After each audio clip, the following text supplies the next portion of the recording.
The night the police arrested Daniel Brooks, the city thought it was just another scandal involving a wealthy businessman. But the truth behind those handcuffs was far more devastating.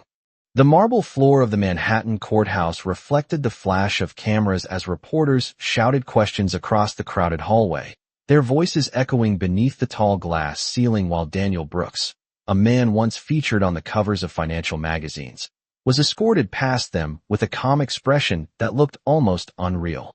Only months earlier he had stood in rooms filled with investors, raising millions of dollars with a confident smile, promising another tower of luxury apartments overlooking the Hudson River.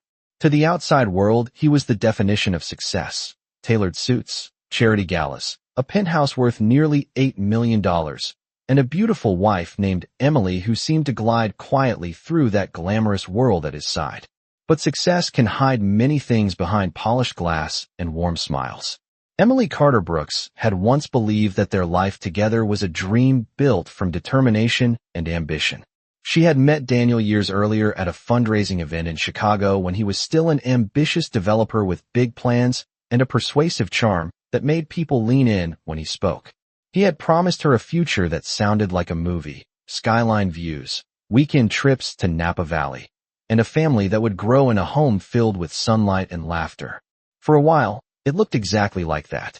Their Manhattan penthouse sat 30 floors above the city, its floor-to-ceiling windows capturing the glow of Times Square in the distance, while taxis moved below like tiny yellow lights drifting through the night.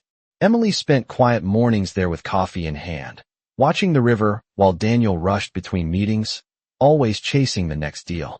When she discovered she was pregnant, the news felt like the beginning of something even greater than the life they had built. She imagined a small nursery overlooking the skyline, soft blankets folded neatly beside a rocking chair, the future unfolding in peaceful, ordinary moments. But the night everything changed began like any other glamorous evening in New York. Daniel had attended a high-profile industry party downtown, a celebration of another major contract, and the penthouse was silent when Emily first heard the elevator open close to midnight.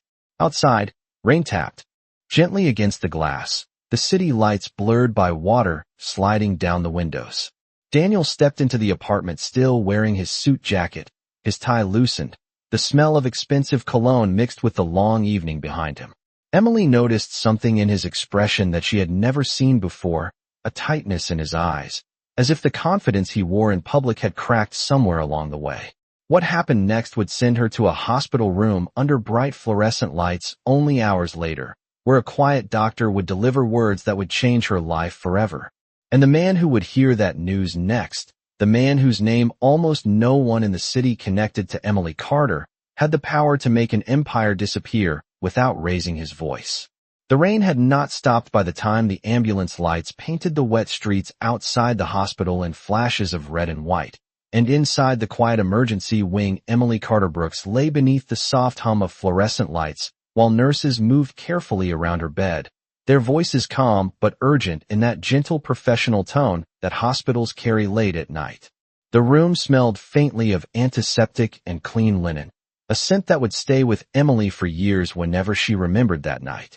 Only hours earlier she had been standing beside the tall windows of the penthouse watching rain slide down the glass, one hand resting over the small hopeful curve of her stomach, imagining the future she believed was waiting for her. Now everything felt distant and fragile, like a dream that had broken apart before sunrise. The doctor who finally stepped into the room carried the quiet gravity of someone who had delivered difficult news many times before. His voice was calm, steady, and respectful, but the words still landed like a cold wind passing through the room. The baby had not survived. For a long moment Emily did not cry or speak. She simply stared at the ceiling, the bright hospital lights blurring in her vision while the meaning of those words slowly settled into her chest. Outside the room she could hear a television murmuring softly at the nurse's station, the faint clatter of a coffee cup, the ordinary sounds of a city hospital continuing through the night as if nothing in the world had changed. But for Emily everything had changed. Hours passed before she reached for her phone resting on the bedside table. The screen glowed softly in the dim room, reflecting in her tired eyes as she scrolled through the contacts she rarely used anymore. There was only one name she stopped on: Richard Carter. Her father had always been a quiet presence in her life, a man who preferred calm conversations over loud rooms, someone who rarely spoke about business or power, even though the Carter name quietly moved through boardrooms across the country. Emily had not called him in months. She had wanted to prove she could build her own life without leaning on the world he had created. But that night, she pressed the call button with trembling fingers. The line rang only once before he answered. His voice was steady, low, and immediately attentive in the way only a parent can be when they hear something broken in their child's breathing. Emily did not explain everything. She did not need to. A few quiet sentences were enough for Richard Carter to understand that the future she had been hoping for had vanished in a single night. There was a pause on the line, long enough that Emily thought the call might have dropped. But then her father spoke again with the same calm tone he had used throughout her childhood. "Leave New York for a few days, Emily. Rest. I will handle the rest." She did not ask what he meant. In the days that followed, Daniel Brooks returned to his meetings and public appearances as if the storm had passed quietly behind closed doors. Investors still shook his hand. Cameras still flashed when he entered a charity dinner. From the outside, nothing looked different. But far away in a private office overlooking Lake Michigan, Richard Carter sat beside a wide oak desk covered in reports, contracts, and financial documents connected to one name he had never paid attention to before: Daniel Brooks. And for the first time since that rainy night in Manhattan, the quiet man reading those papers allowed himself a single slow breath before closing the folder and making the first phone call that would begin to change everything. 3 days after Emily left New York, the city continued to move at its usual relentless pace. Yellow taxis sliding through wet streets and glass towers reflecting the gray winter sky, while Daniel Brooks stood confidently inside a ballroom at the Grand Meridian Hotel, where a real estate development conference had gathered some of the most powerful investors on the East Coast. Crystal chandeliers hung high above the polished floor, casting warm light over rows of tables where executives discussed new projects and multi-million-dollar deals. Daniel moved easily through the crowd, shaking hands and smiling with the practiced calm of a man who had spent years building the image of success. To everyone in that room, he looked exactly the same as he always had: confident, composed, and completely in control of his empire. What Daniel did not know was that far from Manhattan, quiet conversations had already begun to ripple through the financial world. In Chicago, inside a private office overlooking the frozen shoreline of Lake Michigan, Richard Carter had spent the past 72 hours reviewing every detail connected to Brooks Development Group. Contracts, loans, partnership agreements, and investment structures were spread neatly across his desk, each document revealing a thread in the network that supported Daniel's rising fortune. Richard Carter was not a man known for loud reactions. His colleagues described him as careful, deliberate, and patient, the kind of businessman who built influence quietly while others chased attention. That patience was the reason Carter Global Holdings had become one of the most respected investment groups in the country. When Richard Carter finally finished reading the last report, he leaned back in his chair and looked out across the gray lake while snow drifted slowly through the air. The skyline of Chicago stood silent in the distance, and for a moment he closed his eyes as if remembering the small girl who used to run through his house years ago with paint on her hands and dreams bigger than the city around her. Emily had always believed she needed to prove she could stand on her own. Richard had respected that. But now something inside him had shifted with quiet certainty. Back in New York, the conference continued through the afternoon. Daniel stood on stage explaining his newest waterfront project, a tower of luxury condominiums planned along the Hudson River, describing the panoramic views and rooftop gardens that would attract wealthy buyers from around the world. Applause followed his presentation, and several investors approached him afterward to discuss financing. Yet within the same hour, something subtle began to change behind the scenes. A regional bank delayed the release of a scheduled loan. A venture partner postponed a meeting without explanation. A legal team quietly requested a new review of financial compliance documents. None of it seemed dramatic at first, but the pattern was unmistakable to those who understood how power moved through corporate networks. In Chicago, Richard Carter picked up his phone and dialed a number from memory. The man who answered was the chief financial officer of a firm that had funded several of Daniel's largest projects. Richard spoke calmly, asking a few careful questions about long-term risk exposure and contract stability. When the call ended, he made another, then another, each conversation brief and measured. By the time the winter sun began to set behind the skyscrapers of Manhattan, Daniel Brooks remained unaware that the quiet machinery of influence had already begun to shift beneath the empire he believed was unshakable. And somewhere in the city, the first reporter started asking a simple question that would soon echo through every boardroom and news channel in New York. Who exactly was Emily Carter's father? The following morning, the winter sky above Manhattan was pale and cold, the kind of gray light that made the glass towers along the Hudson River look almost colorless.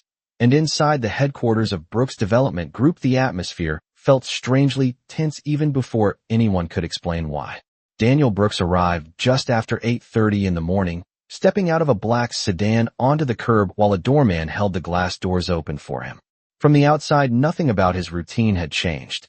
He wore the same tailored charcoal suit, the same polished confidence, the same quick stride that employees had come to associate with success.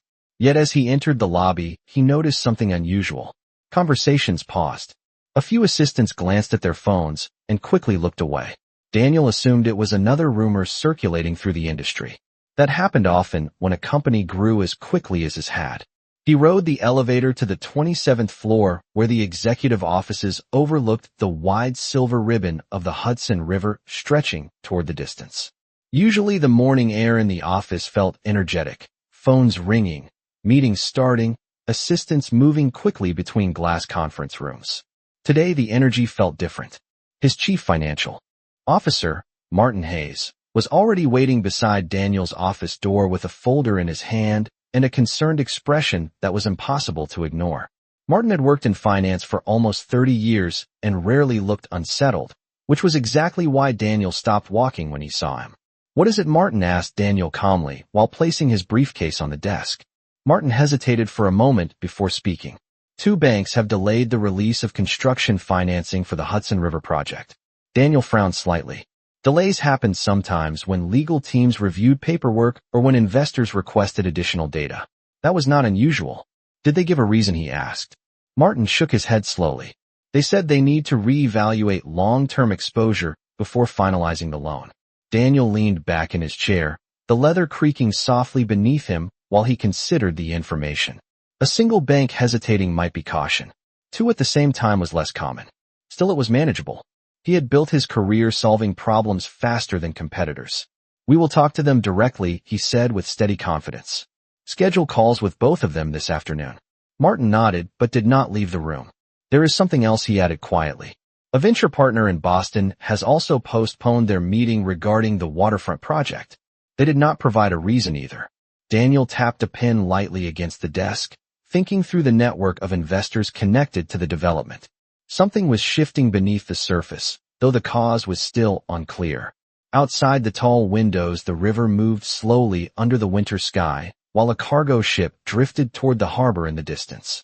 Daniel finally stood and walked toward the glass, studying the skyline as if the answer might be hidden somewhere among the buildings. Meanwhile, hundreds of miles away in Chicago, the office of Carter Global Holdings remained calm and orderly. Richard Carter sat at the same oak desk where he had spent the past several days examining documents connected to Brooks Development Group. A large screen on the wall displayed financial data updating in real time, while several senior advisors quietly discussed market reactions around the table. Richard listened carefully without interrupting, his expression thoughtful but composed. The strategy unfolding was not dramatic or loud. It was patient, calculated, and precise.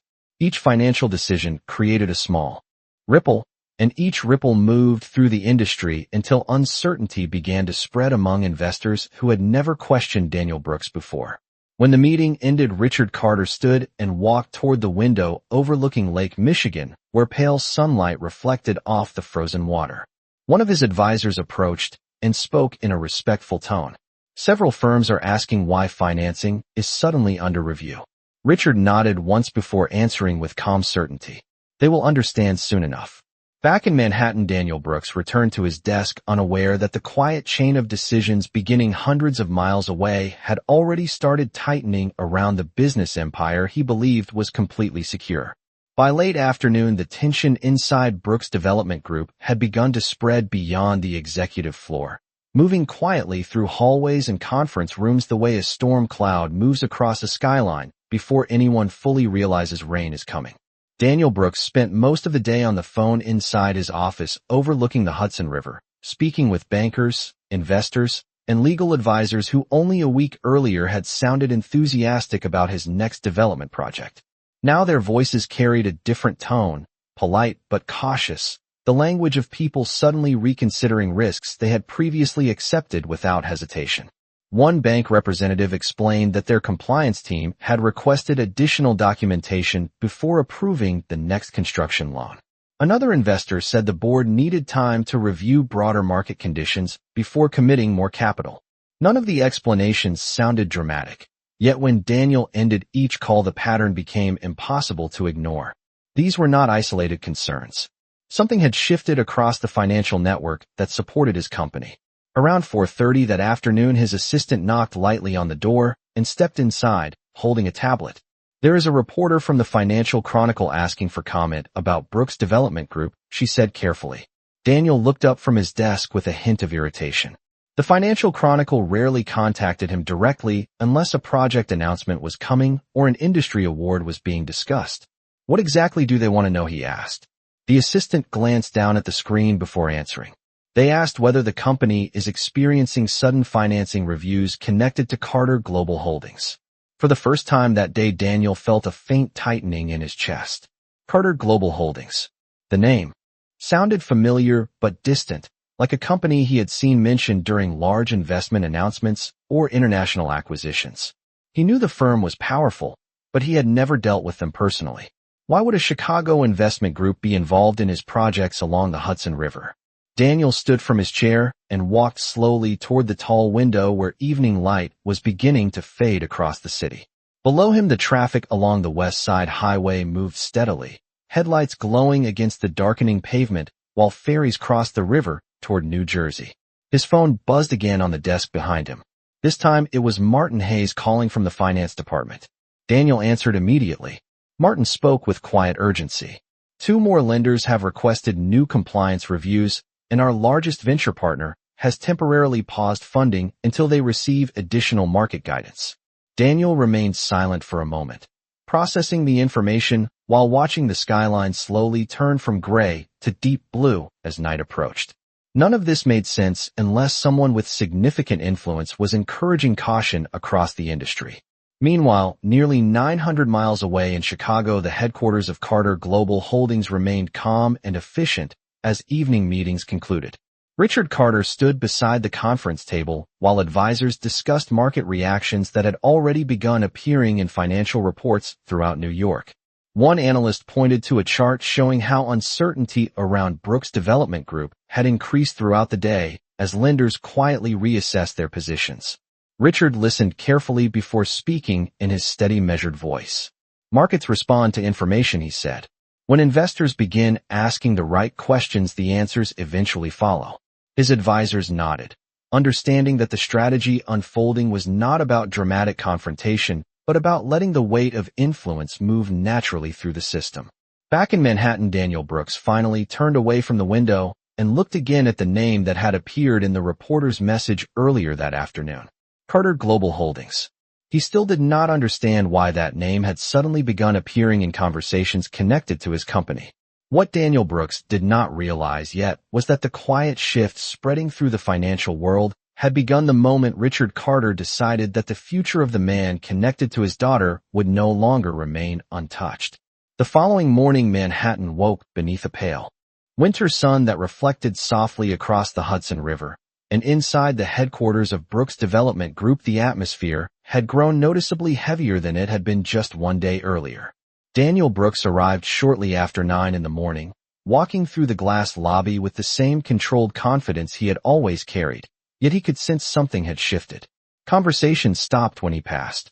Several employees avoided eye contact. A few executives were already gathered inside the conference room when he stepped onto the 27th floor, their voices low and careful. Daniel placed his briefcase on the long walnut table and looked around the room. Martin Hayes stood beside a digital screen displaying financial updates that had arrived overnight. The numbers were not catastrophic, but the pattern was becoming impossible to ignore. 3 investment groups had requested additional reviews before releasing scheduled funding. 2 legal teams had asked for compliance audits related to long-term liabilities. And several smaller partners had quietly delayed meetings that had been confirmed weeks earlier. Daniel studied the screen for a moment while the room remained silent. None of these actions alone would threaten his company, but together they suggested something far more unusual. Investors were stepping back at the same time. Someone was influencing the network. Daniel finally spoke with measured calm. Has anyone explained why these reviews are happening now? Martin shook his head slowly. The official explanation is routine financial caution, but the timing suggests coordination.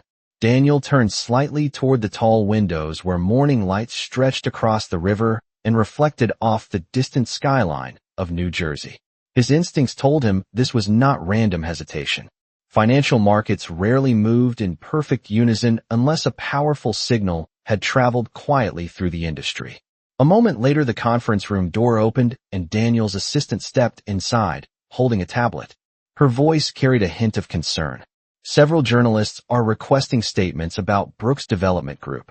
One of them specifically mentioned Carter Global Holdings again. The name echoed through the room with quiet weight. Daniel slowly turned back toward the table. Carter Global Holdings was not a small investment firm. It was one of the most influential financial institutions in the country, known for guiding billion-dollar acquisitions and shaping entire sectors of the market. Yet Daniel had never partnered with them and had never needed their support. Why would reporters suddenly connect his company to theirs? Daniel asked the question aloud, but no one in the room had an answer. Nearly 1,000 miles away, the morning in Chicago unfolded with calm precision inside the headquarters of Carter Global Holdings. Richard Carter stood beside a large window overlooking Lake Michigan where cold wind pushed gentle waves across the gray water. Behind him, several advisors reviewed updated financial reports appearing on a wide screen mounted on the wall.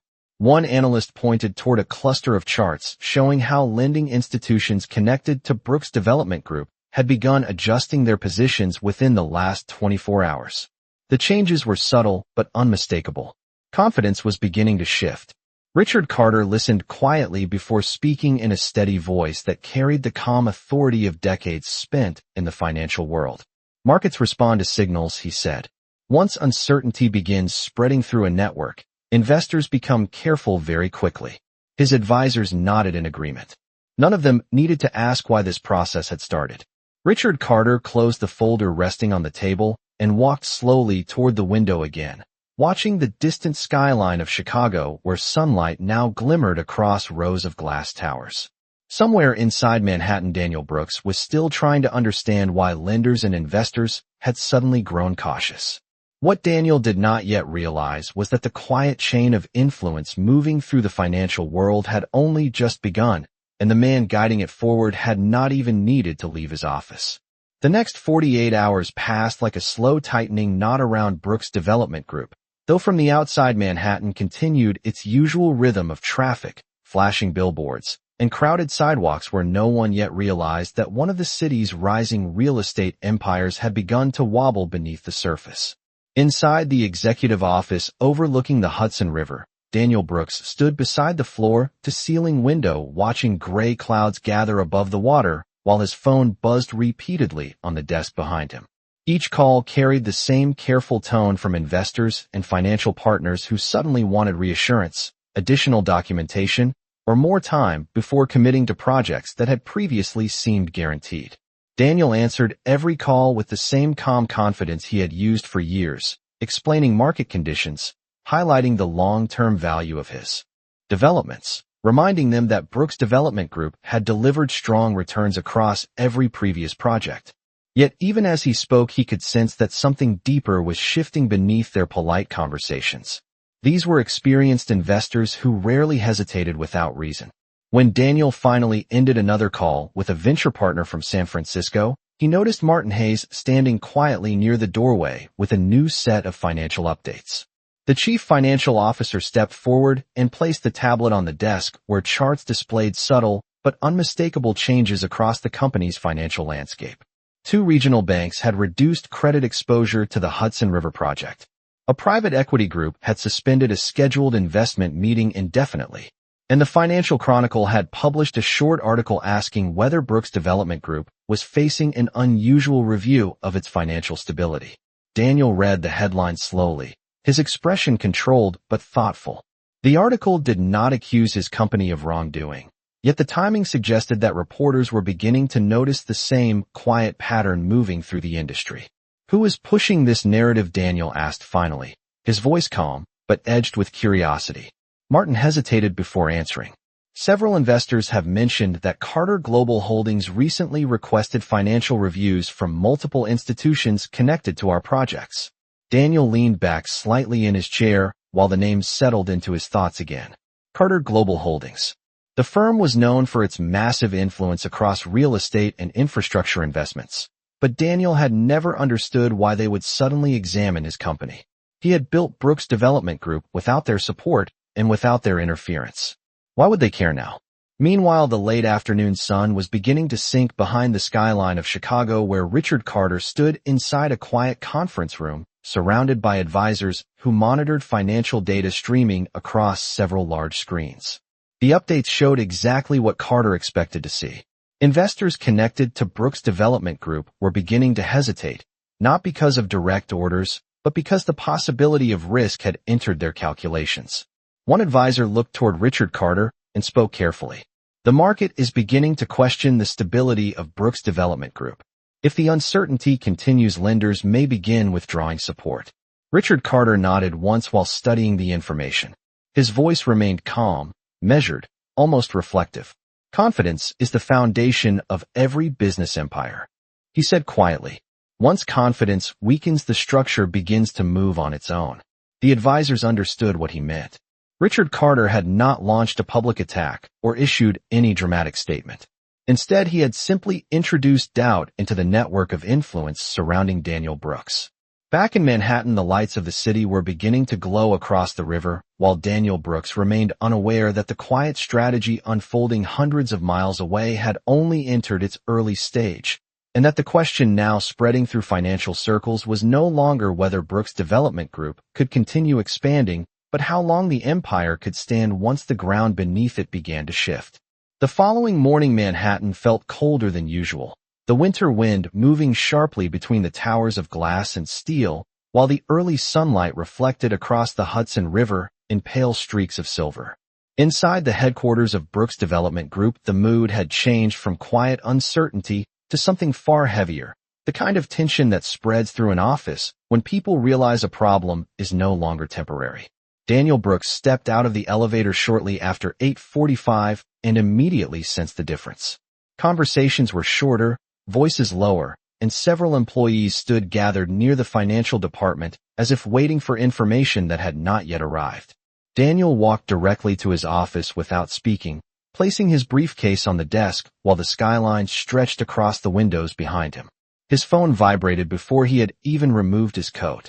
The call came from Martin Hayes. The chief financial officer entered the room moments later carrying another stack of reports that looked thicker than the previous day. Martin placed the documents carefully on the desk and spoke with calm professionalism, yet the seriousness in his tone was impossible to ignore. "Overnight, 2 additional lenders have frozen the release of construction funds for the Hudson River project, and one of our largest equity partners has requested a full reassessment of financial risk exposure." Daniel remained silent for several seconds while he reviewed the numbers displayed on the tablet screen. The delays were beginning to stack on top of each other like dominoes. Individually, they were manageable, but together they formed a pattern that could eventually slow the entire development pipeline of the company. Daniel stood and walked toward the window again, his reflection appearing faintly in the glass, while ferries moved slowly across the river below. "Someone is influencing this network," he said quietly. "Investors do not all hesitate at the same moment unless a signal has reached them." Martin nodded slowly. Several financial analysts have begun discussing the situation online, and Carter Global Holdings keeps appearing in those conversations. The name lingered in the air once again. Daniel turned slightly, studying Martin's expression as if hoping the explanation might suddenly become clear. Yet no explanation came. Nearly 900 miles away in Chicago, the offices of Carter Global Holdings were already active despite the early hour. Richard Carter sat at the head of a long conference table where advisors reviewed updated financial reports appearing across multiple screens. One analyst pointed to a graph showing how the confidence index surrounding Brooks Development Group had declined throughout the previous 24 hours as lenders quietly reassessed their exposure. Another advisor mentioned that journalists in New York had begun connecting the sudden hesitation among investors to the possibility of influence from Carter Global Holdings. Richard listened without interruption while sunlight slowly filled the room through the tall windows overlooking Lake Michigan. When the advisors finished speaking, he folded his hands calmly and looked toward the charts displayed across the wall. "Confidence is a delicate structure," he said in a steady voice. "It takes years to build, and only a few careful questions to weaken." The advisors understood immediately. Nothing dramatic had been announced. No accusations had been made. Instead, a series of quiet financial reviews had introduced doubt into a network that depended entirely on trust between lenders and developers. Back in Manhattan, Daniel Brooks was still studying the latest reports while the lights of the city brightened beyond the glass. For the first time since the delays had begun, he realized that the situation might not resolve itself with a few phone calls or reassurances. Somewhere within the vast system of banks, investors, and corporate advisors, a powerful influence had begun moving with quiet precision, and Daniel Brooks still had no idea that the man guiding those decisions was the same father who had once answered a late-night phone call from a hospital room where his daughter had been left facing a future she never expected.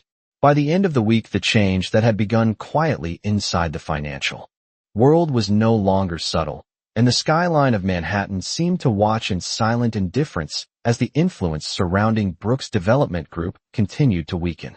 Inside Daniel Brooks's office, the large digital screen mounted across the wall displayed market updates that refreshed every few seconds, each line of data reflecting the nervous calculations of banks and investors who had once trusted his projects without hesitation. Daniel stood near the long conference table with Martin Hayes and two legal advisors while the late afternoon light faded across the Hudson River outside the windows. The numbers were not catastrophic yet, but the direction was impossible to ignore. 3 major lenders had formally paused construction financing for the waterfront tower. 2 institutional investors had requested a complete reassessment of their partnership agreements. And several private funds had quietly withdrawn from negotiations that had been moving toward final approval only days earlier. Daniel listened to the updates with his usual controlled expression, yet the silence that followed each report felt heavier than any confrontation. For years, his success had depended on confidence moving smoothly through the network of financial institutions that funded large real estate projects. Now that confidence was beginning to fracture, Martin Hayes finally spoke again while adjusting the tablet on the table.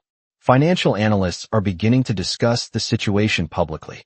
Several reports mentioned that Carter Global Holdings has been conducting quiet market reviews involving lenders connected to our company."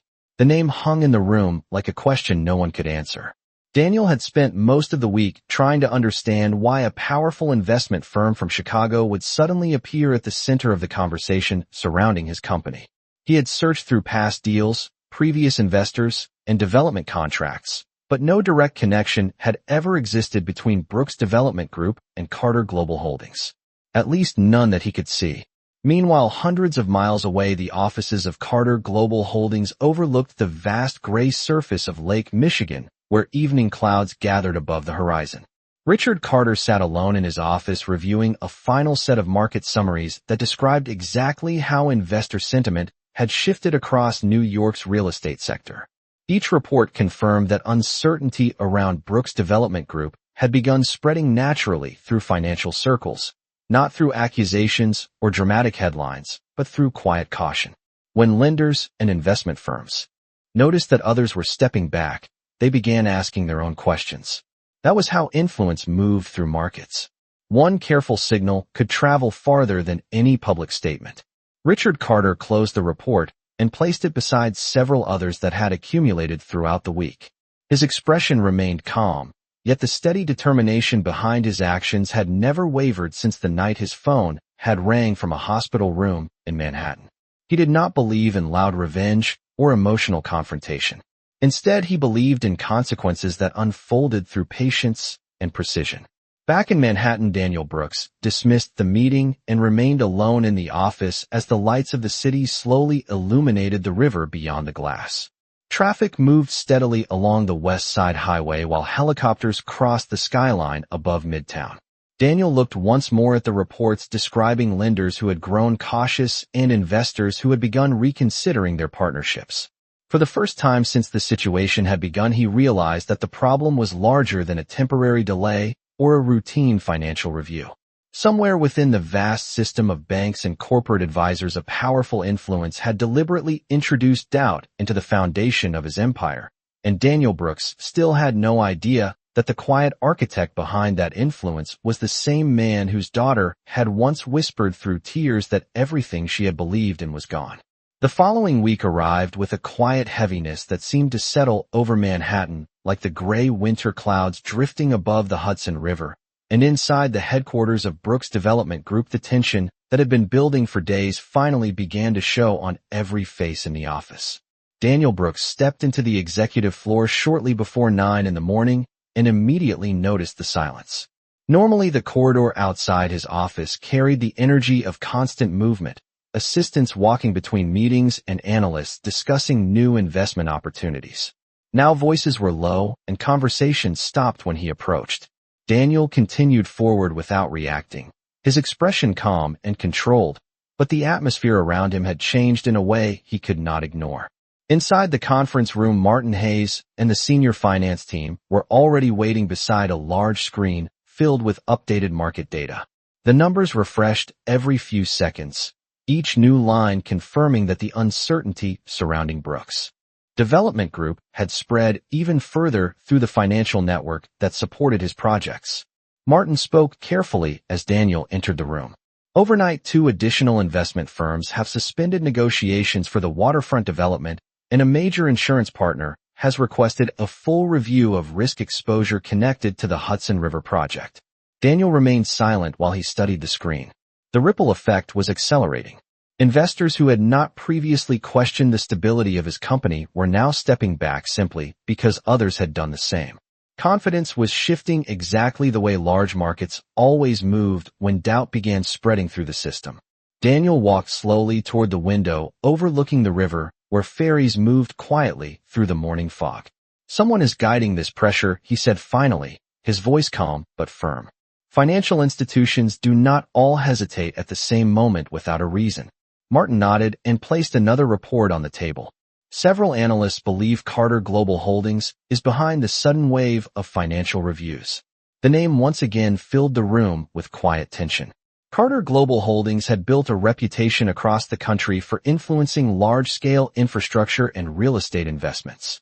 When their analysts raised questions about financial exposure, lenders and partners often listened carefully. Daniel turned away from the window and looked back toward the reports on the table, trying to understand why a powerful Chicago firm would suddenly examine a developer in Manhattan who had never worked with them directly. Nearly 900 miles away, the skyline of Chicago glowed under a pale winter sun, while the offices of Carter Global Holdings continued operating with calm efficiency. Richard Carter stood inside a conference room where advisors monitored financial updates flowing in from across the country. Charts displayed on the screen showed exactly how investor sentiment around Brooks Development Group had shifted over the past several days. Each cautious decision by a lender had encouraged another institution to pause and reconsider its exposure. The strategy was unfolding exactly as expected. One advisor looked toward Richard Carter and spoke quietly. "Several major lenders are asking whether Carter Global intends to take a direct position against Brooks Development Group." Richard Carter considered the question for a moment before answering in his usual steady voice. "There is no need for direct confrontation. Markets respond naturally when risk becomes visible." His advisors understood that, meaning immediately. No announcement had been made and no accusations had been issued. Instead, a carefully placed signal had encouraged financial institutions to question the stability of a company they once trusted completely. Back in Manhattan, Daniel Brooks remained unaware of the full story behind the pressure closing in around his empire. As the morning light slowly brightened across the river, he studied the growing list of delayed investments and cautious partners, realizing that the foundation of his success had begun shifting beneath him. And still he did not know that the quiet force behind that shift was a father who had decided that the future of the man connected to his daughter would never again move forward without consequence. By the middle of the second week, the atmosphere surrounding Brooks Development Group had shifted from quiet concern to open speculation across the financial district of Manhattan, and the change could be felt in every conversation that passed through the glass towers along the Hudson River. Daniel Brooks arrived at his office earlier than usual that morning, stepping out of the elevator just after 8 while the city was still waking beneath a pale winter sky. The executive floor felt strangely subdued, the usual rhythm of confident meetings replaced by careful discussions between analysts who were now studying market updates with far greater attention. Inside the conference room, a new series of reports had already been prepared on the large digital screen that dominated the wall. Martin Hayes stood beside the table waiting for Daniel with the calm professionalism he had maintained throughout the entire situation, though even his steady demeanor could not completely hide the growing concern behind the numbers. Overnight, another institutional lender had formally withdrawn from the Hudson River development project, citing uncertainty surrounding long-term market stability. 2 additional investment groups had postponed negotiations indefinitely, while their advisory boards conducted independent financial reviews. Daniel listened without interrupting while the information was presented. Each decision by itself would not destroy a company of his size, but together they were creating a cascade effect that was slowly weakening the structure of partnerships that supported every major project Brooks Development Group had planned for the coming year. Daniel walked slowly toward the window overlooking the river while morning sunlight began reflecting across the water below. The skyline of New Jersey appeared hazy in the distance as ferries moved quietly through the channel. Someone with serious influence is encouraging this hesitation, he said finally, his voice calm but firm. Martin Hayes nodded slightly before handing him a printed report from a financial news outlet that had just been published online. The article described how Carter Global Holdings had recently initiated a series of strategic market evaluations across multiple lending institutions connected to real estate developments in New York. Although the article did not accuse Brooks Development Group of instability, it highlighted the sudden caution spreading among lenders involved in Daniel's projects. The implication was enough to shift perception across the industry. Daniel read the report carefully, his expression remaining controlled but thoughtful. Carter Global Holdings was not known for casual market reviews. When that firm examined financial exposure within a sector, investors across the country paid attention. Yet Daniel still had no direct connection to them. Nearly 1,000 miles away in Chicago, the offices of Carter Global Holdings were filled with quiet efficiency as financial analysts reviewed the latest market responses flowing in from New York. Charts displayed across several screens showed how investor confidence around Brooks Development Group had declined steadily throughout the previous week. The shift was gradual but unmistakable. Lenders had begun reassessing risk. Venture partners had delayed commitments. And journalists had started asking questions that had never been raised before. Richard Carter stood near the conference table, studying the reports with calm focus, while one of his senior advisors summarized the latest developments. Several banks are now requesting additional financial transparency from Brooks Development Group before continuing funding agreements. Richard Carter nodded once before speaking in the measured tone that had defined his career. Markets are built on trust, he said quietly. When trust weakens, investors naturally protect themselves. No further explanation was necessary. Back in Manhattan, Daniel Brooks placed the report down on the table while the morning light continued to brighten across the river outside his office. For the first time since the uncertainty had begun, he realized that the forces reshaping the future of his company were not random fluctuations or temporary hesitation. Someone with extraordinary influence had introduced doubt into the network that supported his empire, and Daniel Brooks still had no idea that the quiet architect guiding that influence was the same father who had listened patiently to his daughter's voice from a hospital room where her life had changed forever. The following morning, Manhattan felt different in a way that could not be measured on a financial chart, yet everyone inside the glass towers of the financial district could sense it. News had begun to travel beyond private meetings and quiet lender discussions. Analysts on morning television programs were now speaking openly about the sudden hesitation surrounding Brooks Development Group. Several industry commentators questioned why multiple financial institutions had simultaneously begun reviewing their exposure to Daniel Brooks's projects along the Hudson River. None of them made direct accusations, but the pattern was becoming impossible for the public to ignore. Inside the headquarters of Brooks Development Group, the executive conference room was filled earlier than usual. Daniel Brooks stood beside the large window overlooking the river while his senior advisors reviewed the latest headlines appearing across financial media outlets. The skyline of Manhattan reflected across the water in pale winter sunlight, yet the calm view outside contrasted sharply with the tension building inside the room. Martin Hayes spoke first while projecting the latest report onto the digital screen. A national financial network has released a segment discussing investor caution toward Brooks Development Group. They specifically mentioned that several lending institutions are conducting financial exposure reviews after market signals from Carter Global Holdings. Daniel studied the screen carefully. The report was careful in its wording. It did not accuse him of wrongdoing or financial instability. Instead, it simply described how investors often react when a powerful institution begins examining a particular sector. The message was subtle but powerful. When Carter Global Holdings looked closely at a company, others paid attention. Daniel turned slowly toward the table where the advisors waited for his response. His voice remained calm, but there was no mistaking the seriousness in his tone. Prepare a full transparency report for our investors and lenders. If the market wants answers, we will provide them directly. Martin nodded. Though he understood that restoring confidence once doubt had spread across the industry was far more difficult than maintaining it in the first place. Meanwhile, nearly 1,000 miles away in Chicago, the offices of Carter Global Holdings remained as calm and orderly as they had been since the first moment Richard Carter had begun reviewing Brooks Development Group. The tall windows overlooking Lake Michigan reflected the pale light of winter clouds while several advisors gathered around a conference table reviewing the latest developments in New York.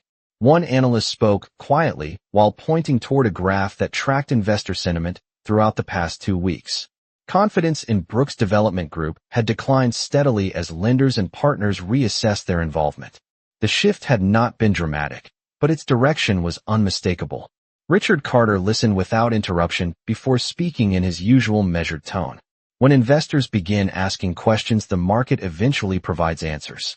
His advisors exchanged brief glances, fully aware that the situation unfolding in New York had been guided by careful strategy rather than emotional reaction. Richard Carter had never needed to raise his voice or issue a public statement. Instead, he had allowed the natural mechanisms of the financial world to do what they always did when uncertainty appeared. Back in Manhattan, Daniel Brooks remained in the conference room after his advisors left, standing once again beside the tall window overlooking the Hudson River. The afternoon sunlight was fading across the skyline, while ferries moved quietly across the water. For the first time since the situation had begun, he understood that the pressure surrounding his company was not a passing wave of market hesitation. Someone with immense influence had deliberately introduced doubt into the very network that had supported his rise. And Daniel Brooks still had not discovered that the man guiding those decisions was the same father who had once listened in silence as his daughter described the night her life had changed forever. The final shift arrived quietly, the way winter evenings settle over Manhattan when the last light fades from the Hudson River and the towers of glass and steel begin reflecting the glow of thousands of office lights. Inside the headquarters of Brooks Development Group, the atmosphere had become unmistakably tense. No longer the controlled uncertainty of earlier days, but the heavy silence that follows when a business empire realizes the foundation beneath it has begun to move. Daniel Brooks stood alone inside his office late that evening while the city stretched endlessly beyond the tall windows. For years he had watched that skyline with confidence, seeing every tower and construction crane as proof that ambition and determination could build anything. Tonight the view felt different. Earlier that afternoon, 2 additional lenders had formally withdrawn their participation in the Hudson River project, and a major investment consortium had suspended negotiations entirely. The explanation remained the same. Each time, market caution. financial reassessment, investor responsibility. None of the statements accused Daniel Brooks of failure, yet together they had created a powerful shift in perception. Confidence was no longer automatic. Across the country, financial analysts were now discussing the situation openly, explaining how a series of quiet reviews initiated by Carter Global Holdings had triggered widespread caution among lenders connected to Brooks Development Group. Daniel placed both hands on the desk and looked again at the reports scattered across the surface. The numbers were clear. Without renewed investment, several of his largest developments would slow dramatically. The momentum he had built over the past decade was beginning to stall. For the first time since the uncertainty had begun, Daniel asked the question he had been avoiding for days. Why? Why would Carter Global Holdings suddenly focus attention on his company when he had never worked with them before? Nearly 1,000 miles away in Chicago, the offices of Carter Global Holdings were quiet as evenings settled over Lake Michigan. The vast gray water reflected the fading sky, while the city lights of Chicago slowly illuminated the shoreline. Richard Carter stood beside the window in his office, holding a final market report that summarized the financial response across New York. Investor confidence in Brooks Development Group had weakened exactly as expected. Lenders had become cautious. Partners had stepped back, and journalists had begun examining the situation closely. One of Richard's senior advisors entered the office carrying another set of updates. The advisor spoke respectfully. Several investors are asking whether Carter Global intends to continue reviewing Brooks Development Group or if the market adjustment has reached its natural conclusion. Richard Carter remained silent for a moment while he looked out across the water. His voice, when he finally spoke, carried the same calm steadiness that had guided every decision since the night he received a call from a hospital room in Manhattan. The market has already responded, he said quietly. Consequences do not need to be announced when they become visible on their own. The advisor nodded and quietly left the office. Richard Carter remained by the window for several moments longer, reflecting on the quiet determination that had guided him through the entire process. He had never sought publicity or confrontation. Instead, he had allowed the natural systems of finance and influence to reveal their own conclusions. Back in Manhattan, Daniel Brooks stood once again beside the window overlooking the Hudson River where the lights of the city shimmered across the dark water. The skyline that once symbolized endless growth now felt uncertain and distant. Somewhere beyond the towers and financial reports, a story existed that Daniel Brooks still did not understand. A father had listened to his daughter's quiet voice during one of the most painful nights of her life, and from that moment forward the future of the man connected to that pain had begun to change in ways the city itself would never fully see.